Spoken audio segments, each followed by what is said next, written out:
Family laughed when I walked into the wedding alone, but a stranger walked in and they froze. My name is Taylor Momsen. I'm 34 years old, living in Monterey, California, and I work as a digital restoration artist. Most people don't know what that is. I take damaged photographs faded, scratched, sometimes torn, and bring them back to life, pixel by pixel. It's quiet, solitary work, which suits me just fine. I've built a life around subtlety. I like detail, control, and the comfort of not needing to explain myself. My family, of course, doesn't get it. They think I fix old photos for a living, and that's it. They don't see the meaning in it. They never really saw meaning in anything I chose, especially my mother, and definitely not my sister Camille. Camille is the embodiment of everything I never tried to be. She's the golden one, the surgeon, the daughter who made all the right choices, the one who got into Johns Hopkins, who wore pastels at Easter brunch, who always dated appropriate men. Now, at 32, she was marrying Charles, another surgeon, just as polished as she was, with a jawline that could sell toothpaste. Their wedding was the social event of the year for my family. My mother had been planning it like a campaign, complete with color palettes and a curated guest list. I wasn't supposed to stand out. I was just supposed to show up, smile, and not ruin the aesthetic. 3 weeks before the wedding, Camille called, not to ask how I was, not to check in after my breakup with Zach, which she knew about through our mother. No, she called to remind me about the RSVP. Don't forget to include your +1, she said lightly. The final head count is due soon, and everyone's bringing someone. I stared at the phone in silence for a few seconds before answering. Camille, I'm not bringing anyone. She hesitated. Oh, well, okay. Just don't feel weird about it. Okay, and that was that. Camille always knew how to drop a sentence that sounded innocent, but carried judgment like a hidden thorn. The truth was, I had ended a 6-year relationship just 2 months earlier. Zach wasn't a terrible person. We just stopped speaking the same emotional language. I wanted quiet, simplicity, space to build a life slowly. He wanted children, traditions, things that felt like checklists. It ended with a mutual agreement and 2 separate apartments, clean, cold, and final. But even if Camille didn't mean to be cruel, her reminder of my singleness felt surgical. I almost didn't go to the wedding. I told myself it wasn't cowardice. It was logic. Why put myself in a space where I was guaranteed to feel like an accessory instead of a guest? But then I realized not showing up would be exactly what they expected. The spin would be easy for them. Taylor's still not over Zach. Taylor can't handle being alone. Taylor's just too sensitive. So I bought the emerald green dress, booked the flight to Connecticut, and RSVP'd for one. The Florence estate was exactly what I thought it would be: stone fountains, groomed hedges, staff in earpieces, and a reception hall dripping in artificial elegance. As I stepped through the main doors, I could already feel it, that shift in air when people look at you for the wrong reasons. My heels clicked against the marble as heads subtly turned. I caught a few glances, a few forced smiles, and then a familiar voice rang out from near the bar. She came alone. Camille said it sweetly, like an observation, but her tone was sharp enough to cut fruit. A ripple of laughter followed, soft and smug, the kind that hurts worse than anything loud. I smiled, or at least, I made my face do the shape of a smile. I walked forward slowly, forcing my steps to stay even, refusing to rush. But then, just as I passed the inner arch toward the ceremony space, the side doors opened behind me. A figure walked in tall, calm, well-dressed. I didn't recognize him, neither did anyone else. He moved with quiet confidence, scanning the room briefly before heading directly toward me. I turned slightly as he approached, unsure whether he'd gotten the wrong person. Then he smiled, placed a gentle hand on the small of my back, and said, "Sorry I'm late. Love." His voice was low and deliberate, and just like that, the entire room stilled. The smirks dropped, the whispers died, and Camille's eyes widened by a fraction. I didn't know who this man was or why he had just inserted himself into my humiliation, but in that moment, I didn't care. I simply nodded and replied, "You made it," for the first time that day. I saw something I hadn't expected, uncertainty on Camille's face, and that was the moment everything began to change. For a full 5 seconds, no one said a word. The stranger's voice, calm and certain, still echoed softly in my ears. "Sorry I'm late. Love." He didn't flinch. He didn't look at me for reassurance. He just stood there with quiet confidence, like this was exactly where he was supposed to be. My hand instinctively rested against his forearm, just long enough to give the illusion of familiarity. I could feel the eyes of the entire room locked on us. Camille's smirk had vanished. My mother blinked twice, lips parted, clearly calculating what this meant for the seating chart and the family narrative she had worked so hard to craft. My father remained unreadable, but I noticed the way he straightened his collar. Appearances mattered to him, always had, and for once, I wasn't the embarrassing daughter who didn't belong. The stranger leaned closer, his voice low but steady. "Let's just walk. Keep going. Smile. You're doing fine." I didn't respond. I just did what he said. We moved together through the crowd like we had rehearsed it a dozen times. Guests parted as we passed. I saw heads turn, conversations pause. Someone whispered something about how handsome he was. Someone else asked my cousin if I was engaged. No one knew, and that seemed to bother them more than anything. We made it to the ceremony space, found our names on the seating chart well. Mine and he simply said, "I'll stand behind your chair until we figure this out." The usher looked momentarily confused, but didn't challenge him. That brief moment of hesitation in everyone's eyes felt like oxygen, like power. For the first time in years, I wasn't being talked over or talked about. I was being observed, reassessed. I sat quietly as the ceremony began, hands clasped in my lap. Camille and Charles exchanged vows under a giant floral archway.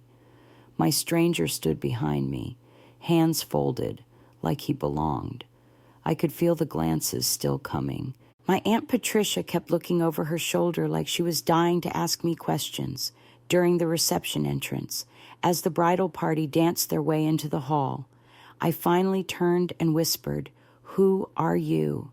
He smiled, extended a hand, and said, "Sebastian, assistant photographer at the Johnson wedding across the courtyard.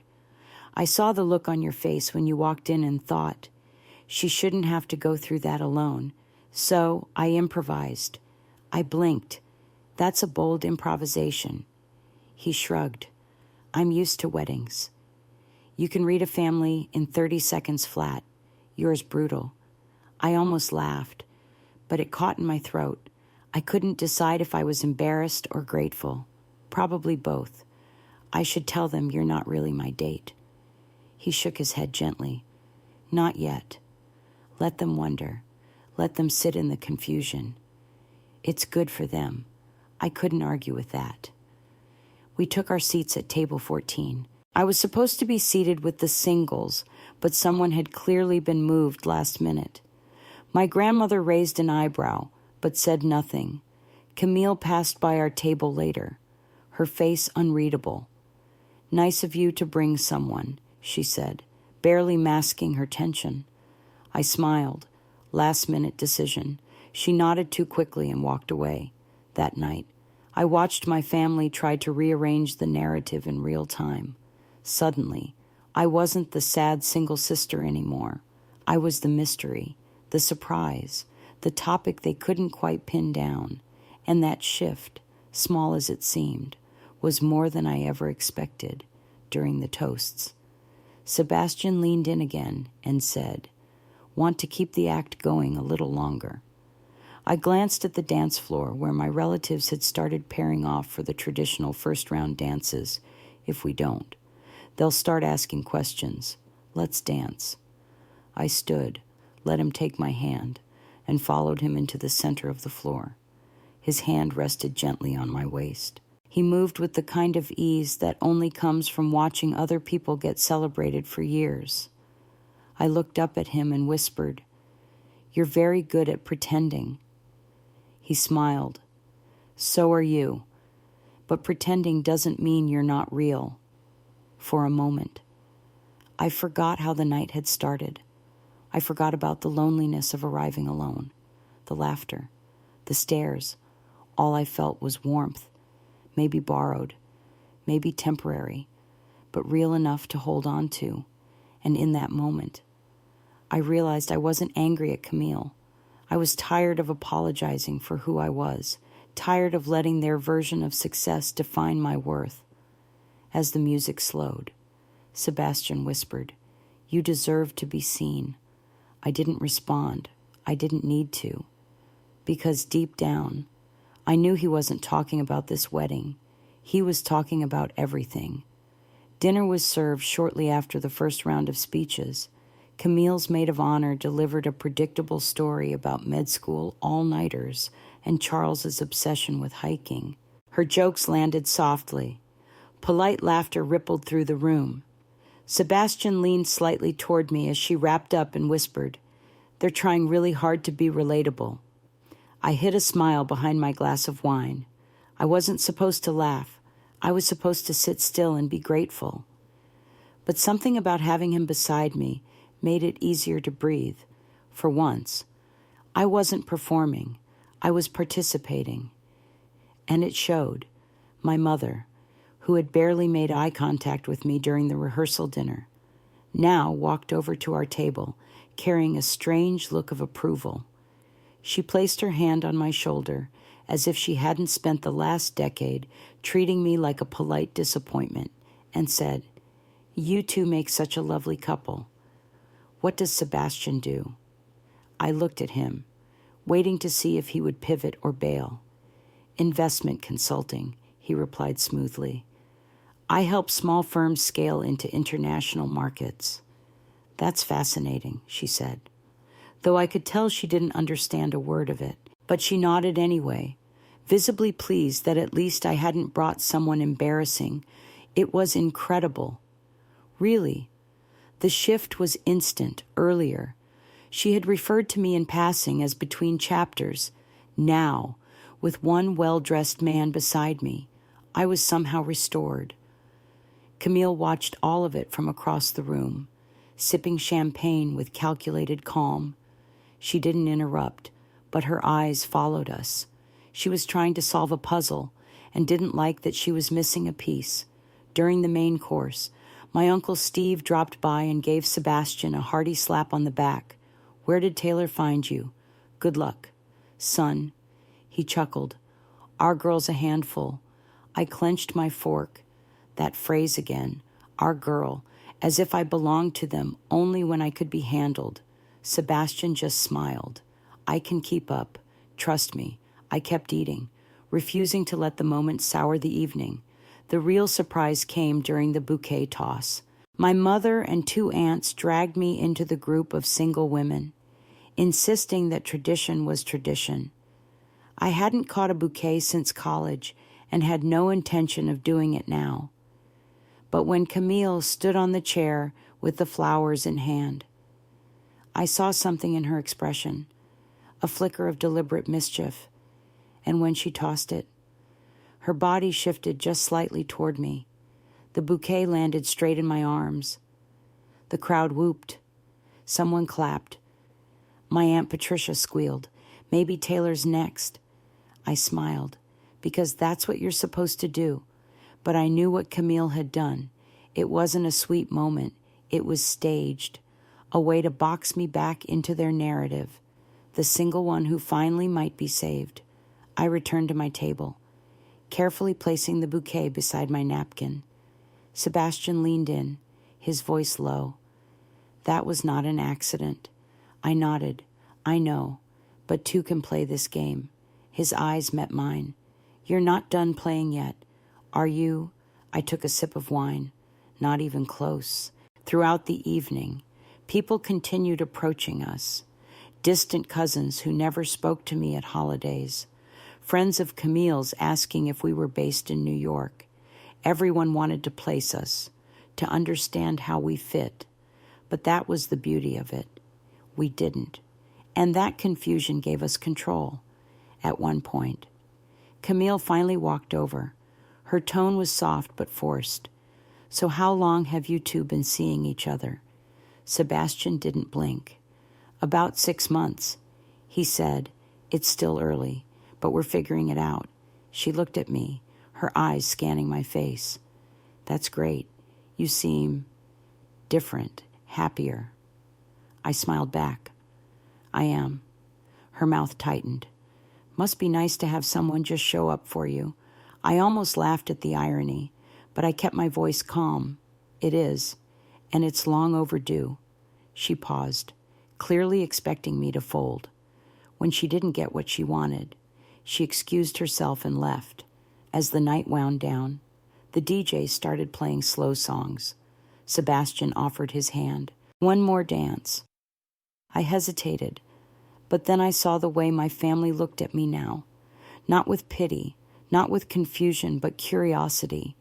And for the first time, I wasn't afraid of being seen. I stood up, took his hand, and let him lead me to the dance floor. As we swayed, he said, you're holding yourself like someone who just remembered what she's worth. I looked up at him. Maybe I did. Maybe I forgot for a while. But tonight reminded me, not because of you, but because of me. I showed up. I survived it, and I didn't shrink. He nodded. That's more than most people ever manage. I leaned into him slightly and whispered, thank you for not letting me do this alone. You didn't need me. Taylor, you just needed the room to see you the way you deserve. As the song ended, I felt something I hadn't felt in a long time. Not hope, not vindication, just clarity. I didn't want to be rescued. I just wanted the noise around me to stop long enough so I could remember my own voice. The evening should have ended quietly, but something shifted the moment Camille pulled Monica aside. I caught it from across the room, her sharp tone, the quick glance in my direction, Monica nodding with uncertainty, the kind of movement that signaled planning. And then I saw Monica walk off toward the hallway that led to the bathrooms and service entrances. Sebastian was mid-conversation with my father, who was asking him something about foreign markets and currency fluctuation. I excused myself and found him near the bar, sipping water like he had all night. Alert but calm, I leaned in and said softly, I think they're starting to connect dots. He didn't look fazed, then let them. That's not necessarily a bad thing. But I knew Camille. She didn't like not having the final word. This wasn't just curiosity anymore. It was damage control. 10 minutes later, Monica reappeared and walked directly to Camille, whispering something into her ear. Camille's face changed instantly. It wasn't rage. It was worse, cold calculation. She looked across the room and locked eyes with me. Then she started walking. I stood still, not because I was afraid, but because I knew she wanted me to flinch. She arrived with that same practiced smile she had perfected over the years. Sebastian turned just as she arrived. So, Taylor, she said lightly, where exactly did you meet Sebastian again? Her voice carried across nearby tables. I took a breath. at a gallery event in Monterey. She raised an eyebrow. Strange, because Monica just spoke with someone from the Johnson wedding happening next door. Apparently their photographer has an assistant named Sebastian.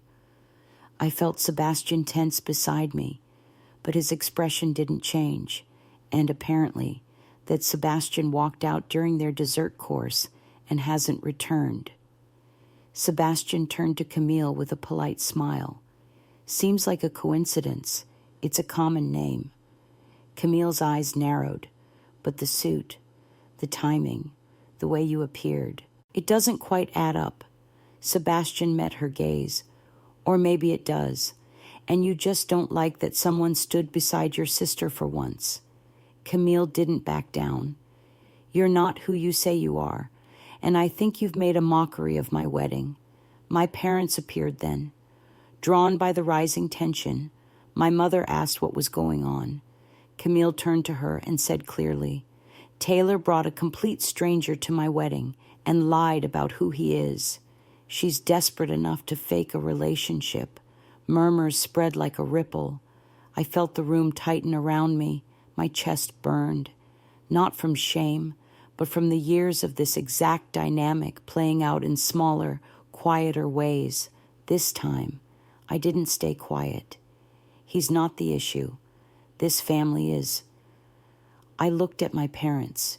You've spent your entire lives measuring worth by who we bring to dinner or what we do for a living. The moment you thought I had a man next to me, you respected me more. And you.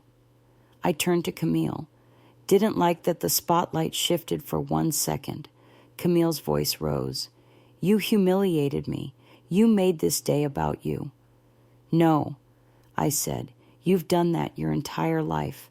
I've just stopped playing along. You wanted everyone to see me alone. You wanted to frame me as the forgotten one. And when I didn't fit your story, you pushed harder. My mother stepped in, her tone strained. Taylor, please, not here. Not like this. Why not here? Why not now? I looked around the room. This is where the harm always happens. Dressed in polite smiles and careful silence. Sebastian stood beside me without saying a word, just being there, steady. Then I turned to the crowd and said, Yes, Sebastian and I just met today, but I've never felt more supported in my life. He saw me drowning and decided I didn't deserve it, which is more than I can say for most people in this room. Camille was furious. You lied. You crashed a wedding with a stranger. I straightened my shoulders. Maybe I did, but what does it say about this family that no one noticed until he made me look valuable to you? I saw something flicker across her face. Recognition, not of guilt, but of defeat. I wasn't afraid of her anymore. And that, more than anything, seemed to unnerve her. My father tried to intervene, but the moment had already passed. The performance was over. I walked out of the circle with Sebastian at my side, heart pounding, but my mind completely clear. In the hallway outside, I exhaled. That felt like both an ending and a beginning. He looked at me and said, You didn't need a fake date tonight. You just needed one honest moment, and you got it. I nodded slowly. I wasn't proud of the scene, but I wasn't ashamed either. For the first time, I hadn't swallowed it. I had returned the weight, even if no one clapped, even if there were consequences. At least I had stopped performing. We stepped outside into the night, the heavy double doors closing behind us with a muted thud that sounded more like closure than rejection. The air was cool, with the faint scent of lavender drifting from the hedges near the valet station. I stood on the stone steps for a long moment, letting the silence wrap around me like armor. Inside, the music had picked back up, muffled now, a celebration continuing without me. But for once, I didn't feel excluded. I felt done performing, done explaining, done hoping they'd ever see me differently. Sebastian stood beside me, hands in his pockets, eyes scanning the garden lights. I realized I hadn't even thanked him. I turned to him and said quietly, "You didn't have to stay as long as you did." He smiled slightly. "I wasn't going to leave you in there with those people. You deserve someone in your corner." I nodded, but the words caught in my throat. It wasn't about being rescued. It was about not having to defend myself alone. We walked slowly to the parking lot, not speaking, just existing. At my car, I unlocked the door and leaned against it for a second. My phone buzzed in my clutch. Dozens of notifications. Missed calls from my mother. A long text from Camille. A few messages from relatives I barely talked to. I didn't open any of them. They could wait. Sebastian tapped the roof of my car gently. "There's a 24-hour diner about 10 minutes from here. Pancakes or escape. Your choice." I stared at him. "You're really committing to this bit." He smiled again. "Maybe it's not a bit anymore." I didn't answer. I just got into my car, turned the engine over, and followed him down the dark tree-lined road toward a neon-lit building that looked like it hadn't changed since 1983. Inside, it was quiet, a single waitress wiping down a counter, 2 teenagers asleep in a corner booth. We chose a table near the window. The lighting was warm and soft. The quiet hum of an overhead fan filled the space between us. When the coffee arrived, I finally exhaled. My hands were still shaking. It wasn't from confrontation. It was from release. I took a long sip and said, "I've never said any of that to them before." He didn't rush to respond. Most people never do. You spend your whole life avoiding conflict, telling yourself it's not worth it, until one day you're at a wedding surrounded by people who still think you're 16 and incomplete. I looked down at the menu, but didn't read it. I was still thinking about my parents, about Camille, about how easily they had turned on me the second I disrupted their story. For years. I thought if I just stayed quiet long enough, they'd change, but maybe they didn't need to change. Maybe I did. Maybe I needed to stop trying to be seen and start walking away. I think I was afraid that if I stopped trying, I'd lose them completely. He sipped his coffee. "Maybe you will, but you'll gain something better. Yourself. Unedited." The food came pancakes for me, omelet for him. I took a bite, barely tasting it, but grateful for something solid. I stared at the steam rising from the plate and said, "You know what hurt the most? It wasn't Camille exposing me. It was how easily everyone else believed her version, like they'd been waiting for the chance to confirm what they already assumed about me, that I was fragile, that I needed help, that I couldn't possibly just show up alone and be enough." He nodded slowly. "That's not about you. That's about them. They only know how to see you through the lens of their own limitations." I met his gaze. "And what about you? Why did you step in? Really?" He hesitated. "I've been to enough weddings to recognize someone being erased in real time, and I've been the guy no one invited because I didn't fit the picture. I know what that isolation feels like. So maybe this wasn't just about you. Maybe it was about reminding myself that silence isn't the same as peace." I let that sit between us. It made sense, more than anything else that night had. When the check came, he reached for it. I stopped him, split it. This wasn't a date. He grinned. Yet. We left the diner just before midnight. The parking lot was empty. The moon was full as we stood by our cars. He looked at me and said, "So what now?" "You disappear." I shook my head. "No, I go home. I let the dust settle. I answer what I want to, block what I don't, and then I keep doing what I was already doing, building a life that feels honest." He nodded, satisfied, before he turned to go. I said, "Sebastian, thank you." He didn't smile this time. He just said, "You didn't need saving. You just needed space to be seen," as I drove away.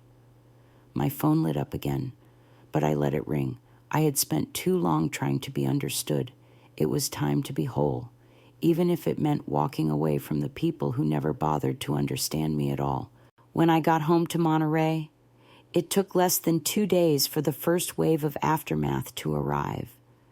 My mother left 3 voicemails, each one slightly more composed than the last, like she was trying to find the right tone to keep me from vanishing completely. The first one was clipped. "Taylor, I can't believe you embarrassed your sister like that." The second was disappointed.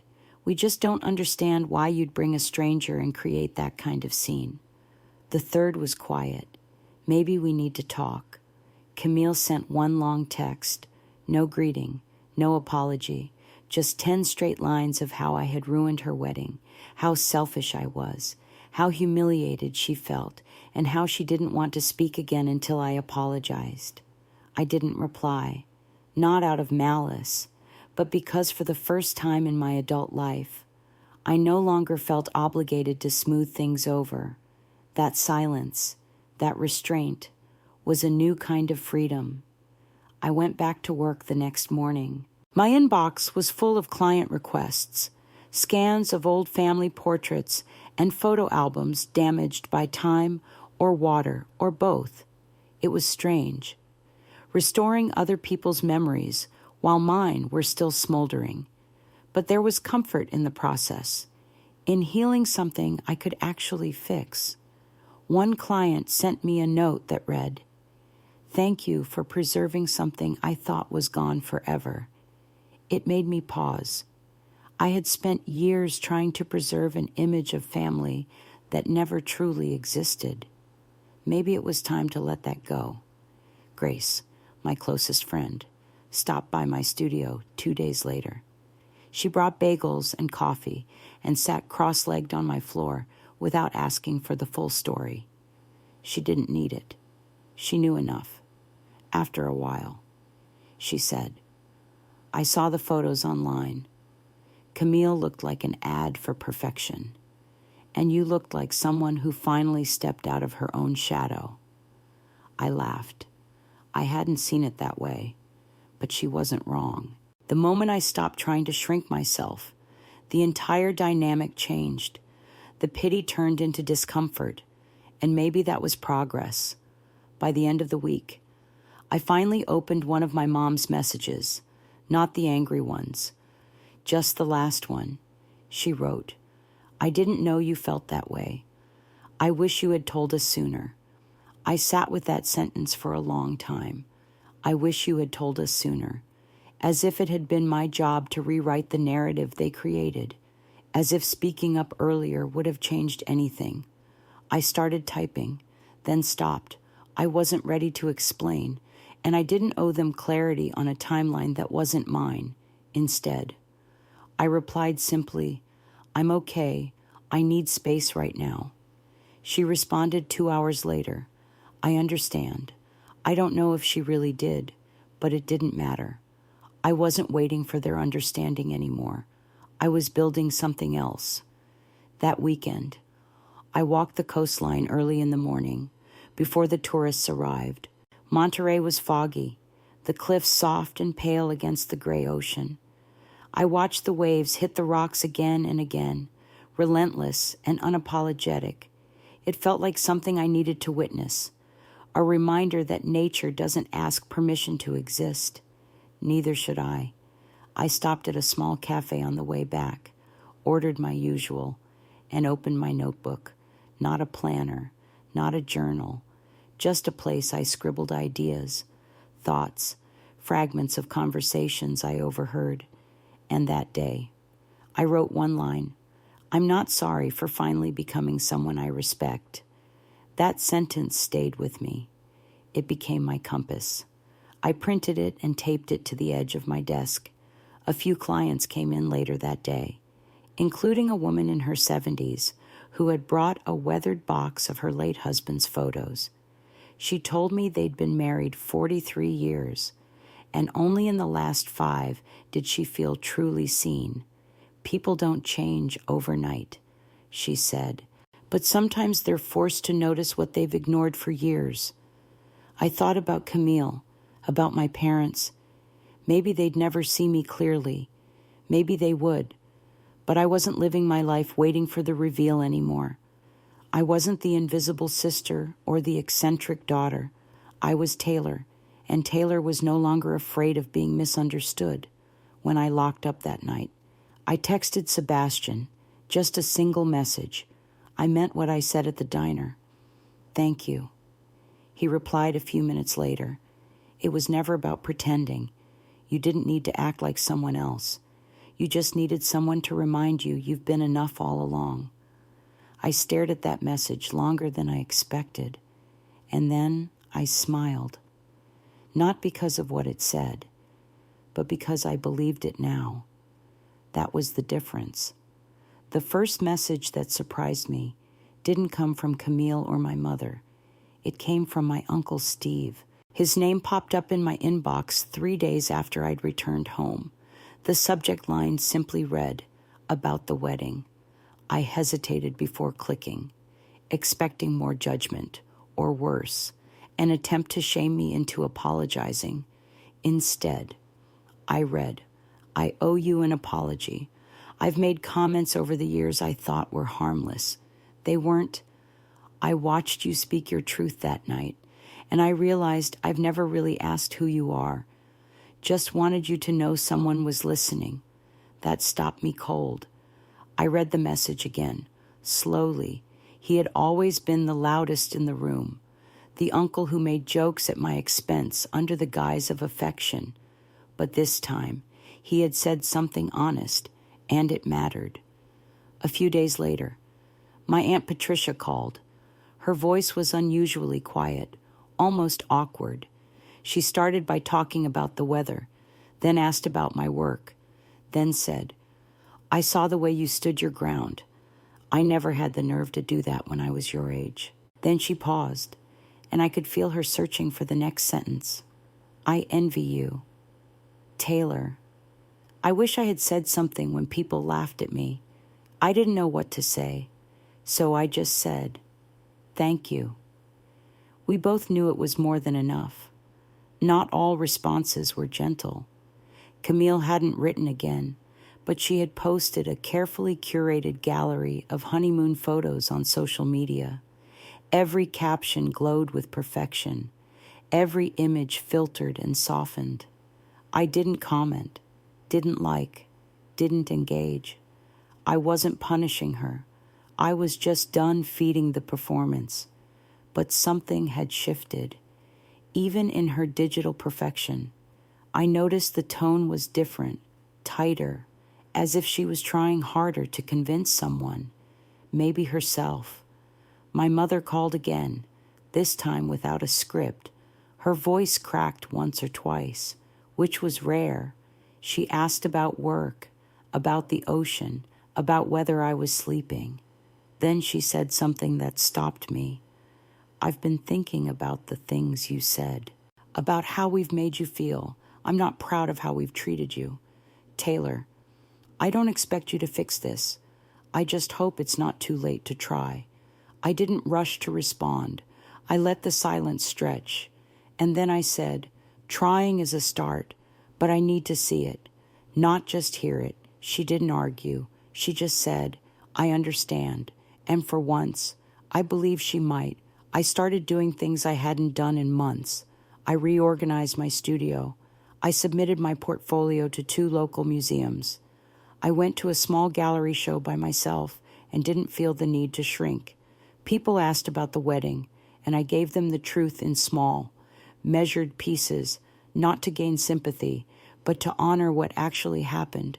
There was a kind of quiet dignity in saying, I stood up for myself. That was enough. One afternoon, Grace forwarded me an invitation to speak at a university panel about non-traditional careers in art and design.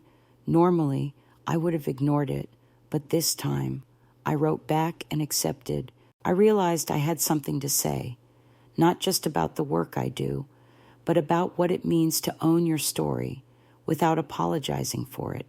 And in preparing that talk, I found words I hadn't had at the wedding, words that weren't fueled by anger or defense, but by clarity. I wasn't bitter. I was awake. I wasn't trying to win anymore. I was simply choosing not to lose myself. And there's a quiet kind of power in that. One night, Sebastian called, not a text, a voice, a presence. He asked if I wanted to meet again, not to rehash the wedding, but just to talk. I said yes, not because I needed to be saved or validated, but because something about his honesty had stayed with me. When we met at a little wine bar near the wharf, there was no act, no performance, just two people who had seen each other clearly once and were willing to try again, this time without pretense. As I sat across from him, I realized something important. I wasn't angry at my family anymore. I wasn't chasing their approval or hiding from their judgment. I was simply choosing to live aligned with who I had become. And that choice, repeated quietly every day, was becoming the strongest part of me. It had been almost 3 weeks since the wedding when Camille finally called. Not a text, not a forwarded article pretending to be casual. A real call. The screen lit up with her name as I sat in the courtyard behind my studio, a cup of tea cooling beside me. I let it ring twice before answering. Her voice was quiet, tighter than usual. "Hey," I replied evenly. "Hey." For a moment, neither of us said anything. Then she spoke. "I've been meaning to reach out. I just didn't know how to start." I didn't fill the silence for her. I waited. She exhaled. "I guess I should start with I'm sorry, not just for the scene at the wedding, but for everything before that, for how I made you feel invisible. I didn't expect that, not from her, not so soon, but I didn't rush to accept it either." I asked, "Do you know why it hurt?" She paused. "Because I did it in front of everyone." I shook my head slowly, even though she couldn't see, because it wasn't new. "You've been making me small for years, Camille. The wedding just made it visible. It wasn't about that day. It was about every day before it." Her breath caught. "I know, I think. Deep down, I've always known. But it was easier to pretend you were fine with it. Easier to believe you didn't care." I stared out at the afternoon light filtering through the trees. That's the problem. I spent so long trying to care less just so I could survive it. She was quiet again. Then she said something I never expected. "You know, when we were kids, I thought you were fearless. You didn't follow the rules. You wore black when everyone else wore pink. You painted your room gray and refused to explain it. Mom said you were stubborn, but I thought maybe you were just brave." I looked down at my chipped coffee mug. Brave would have been telling you I hated being compared. Brave would have been asking for room to exist on my own terms, but I didn't. I just disappeared so you could shine without conflict. Her voice cracked slightly. "That's what I don't get. Why didn't you say anything I could have tried?" I closed my eyes, because every time I tried, the room got quieter, because no one in our family wanted the version of me that didn't match their template. And somewhere along the way, I stopped asking to be included. I just built a life outside of it.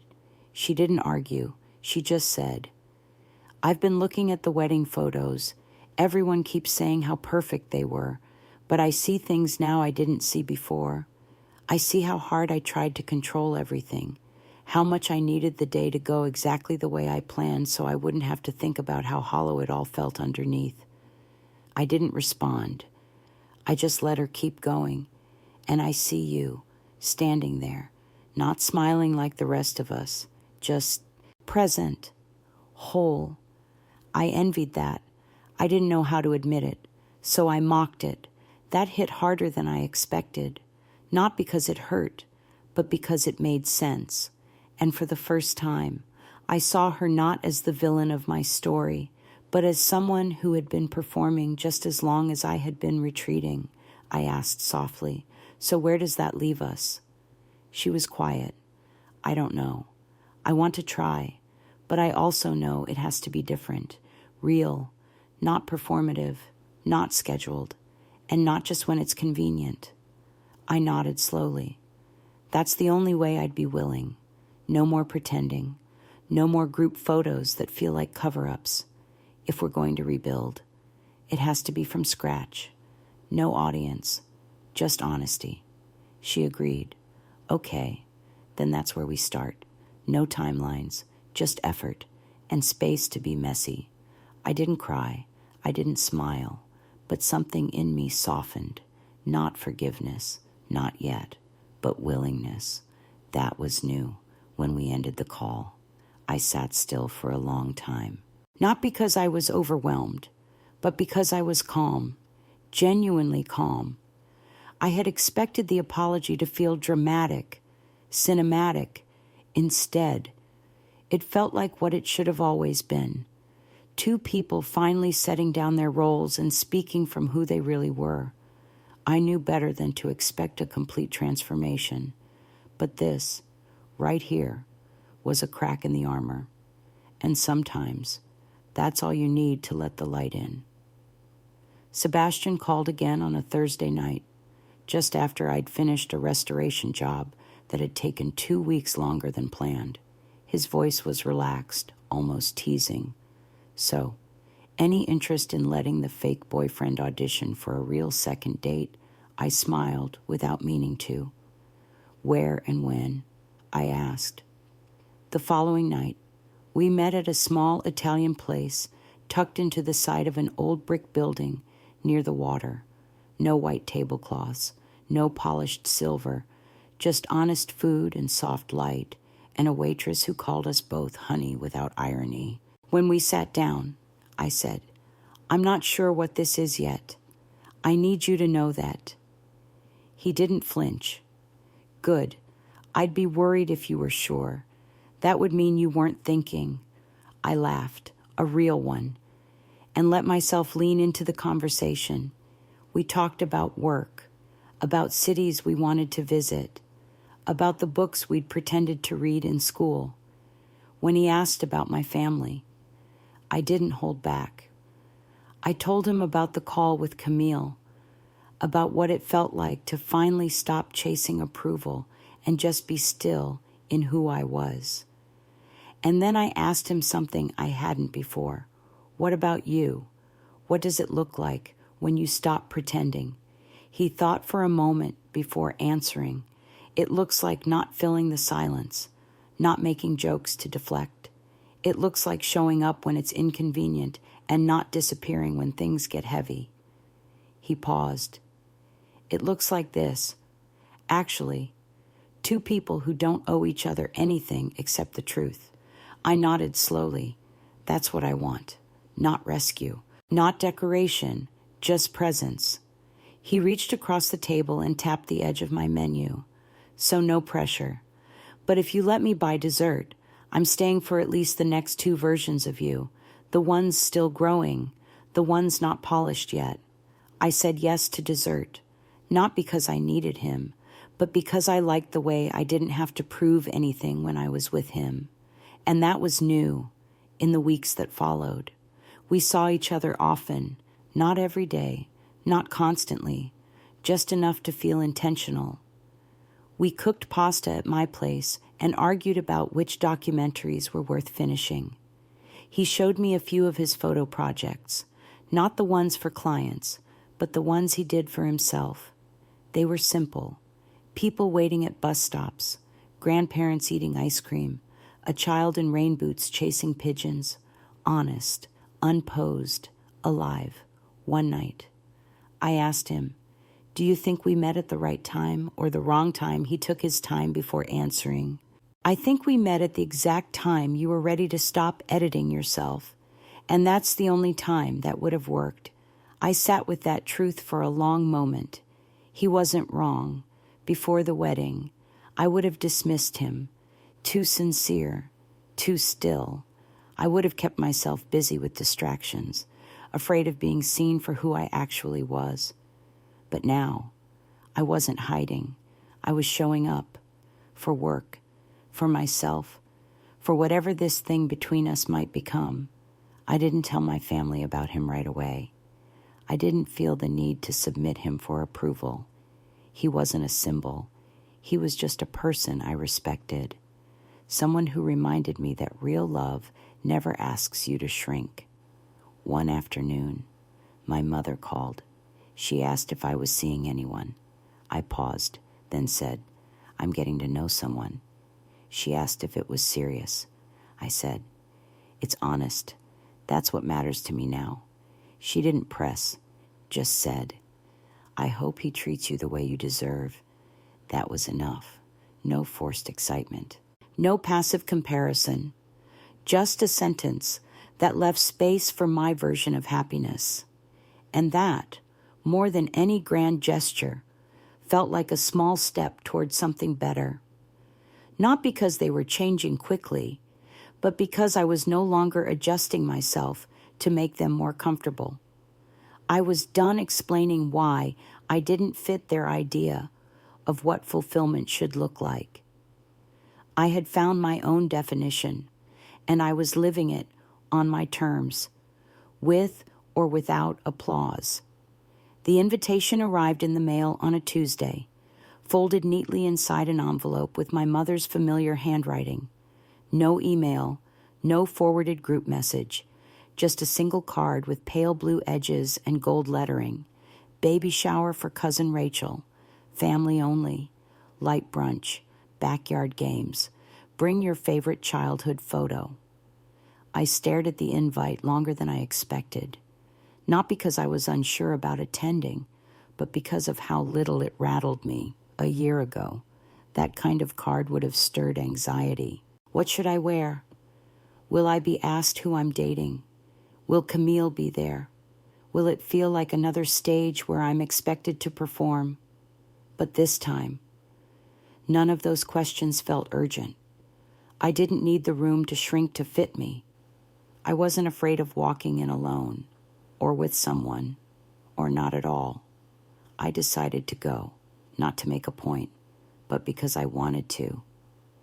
I called Sebastian the night before and said, "You don't have to come unless you feel like watching me win subtle battles in real time." He laughed and replied, "Those are my favorite kinds." The next morning, I wore a simple navy dress, no statement jewelry, no bright lipstick, just me, clean and clear. When we pulled up to the house, the driveway was full. We parked down the block and walked the rest of the way. As we approached the backyard, I heard the sounds of folding chairs scraping on cement, children shrieking over bubbles, someone laughing too loud at a joke that probably wasn't funny. I recognized the pattern instantly. Performative joy, familiar, harmless. We stepped into the backyard, and it was like stepping into a story I used to belong to, but no longer needed to explain. My mother spotted us first. She didn't rush over. She didn't freeze. She smiled, genuine, light, then walked over and hugged me. It wasn't dramatic. It wasn't rehearsed. It just was. I introduced her to Sebastian properly this time, not as a decoy, not as a defense, just as someone who had stayed. She asked about his work. He asked about hers. It felt natural. Camille was standing near the punch table, chatting with Rachel and a few of her friends, when our eyes met. She gave me a small wave. I walked over without hesitation. She stepped aside from the group and said, "I wasn't sure you'd come." I shrugged. "It's Rachel, and I'm not avoiding anyone anymore." Her face softened. "Good. That's good." There was a brief pause before she added, "I'm glad you brought him. He seems steady." I smiled slightly. "He is, but I'd be here with or without him." Her lips curved into something like respect. "I know, and I'm glad you know it too. We didn't hug. We didn't rehash. We didn't make the moment bigger than it needed to be. But it was real, and that was enough. Later, during the photo game, guests took turns showing their childhood pictures, laughter, stories, a few soft tears. When it was my turn, I held up a photo of me at 6 years old, holding a toy camera and beaming. I looked at the circle of relatives, friends, faces old and new, and said, "This was before anyone told me what I was supposed to be. And now, I think I'm finally getting back there." It wasn't a dramatic speech, just a simple truth. But in that moment, I saw heads nod. A few people smiled knowingly. I didn't need their approval. I just appreciated their recognition. After cake and games, I slipped away for a few minutes and stood alone by the fence, letting the soft hum of the gathering fade behind me. Sebastian found me there, handed me a glass of lemonade, and said, "So, how did it feel?" I took a sip, looked out at the lawn, and replied, "It felt like walking into a room I used to beg to be invited into. Only now, I realize I never needed permission." He nodded. "And how does that change things?" I glanced back at the party. It doesn't. Not for them, but it does for me. I don't need to prove anything anymore. I just need to keep showing up as myself. That's the real work. That's the real freedom. As the sun dipped behind the trees, casting golden lines across the grass, I felt something I hadn't expected. Not closure, not triumph, just peace, the kind that doesn't need to be announced, the kind that stays. So maybe the story didn't end the way it began. Maybe the girl who walked into a wedding alone and was laughed at didn't just find someone to stand beside her. Maybe she found something better. Her voice, her shape, her center. And maybe, just maybe, that's the kind of ending that matters most. What about you? Have you ever stopped shrinking to finally take up the space you were meant to fill?